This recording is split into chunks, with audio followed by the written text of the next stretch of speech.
In Season 4, Episode 10 of The Twilight Zone, titled No Time Like the Past, a time traveler known as Paul Driscoll is appalled by the events of the 20th century, such as nuclear bombing, war, etc. So he tries to go back to change it, but to no avail. He tried to go to Hiroshima in 1945 to try and warn everybody that there was a bomb going to come and blow him up, but nobody would listen. Then he tried to go to Nazi Germany in 1939, before World War II, to assassinate Adolf Hitler, but that didn't work. Then he tried to prevent the sinkage of the RMS Lusitania that was attacked by a German U-boat, but again nobody listened to him. Realizing that the events of the past are inevitable, he decides, screw it, I'm gonna go back in time to 1881 in Indiana, and I'm gonna live the rest of my life there because there was no problems, nothing happened, everything's great. I'm just gonna enjoy myself and just enjoy the peace. Well, that didn't last long, and he really tried. He tried to ignore the past, like he knew President Garfield was gonna get assassinated. He thought, nope, it's gonna happen regardless if I try something or not. I'm just gonna let it be. And after that, he was like, all right, it happened.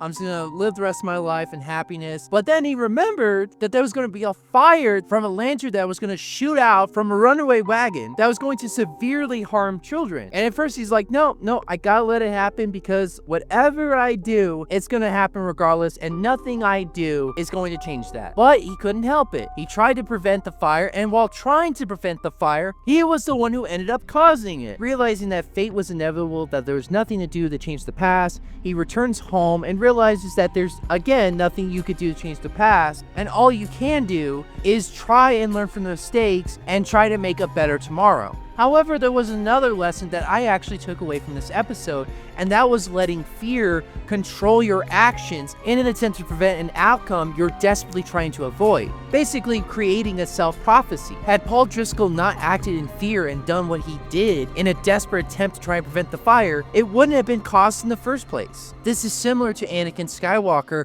in the Star Wars prequels, specifically in Episode 3, Revenge of the Sith. Anakin had a vision of Padme dying during childbirth, or so he interpreted. He was so afraid of losing Padme, just like when he lost his mom when he had similar visions back in Episode 2, that he was going to do whatever it takes to prevent that vision from becoming a reality, like making a deal with the devil, or more specifically, the part where he could have just let Mace Windu get down to business and murder Chancellor Palpatine, aka Darth Sidious, and inadvertently saving Padme because Padme actually died of a broken heart because of Anakin turning to the dark side, murdering people and kids, and destroying the very religion that he grew up on, and leading to galactic enslavement. My point is, don't let fear control your every action, because it will lead to self-prophecy. That very thing you're desperately trying to prevent, that you really don't want to be reality, will happen if you let fear control you. Like it did with Anakin.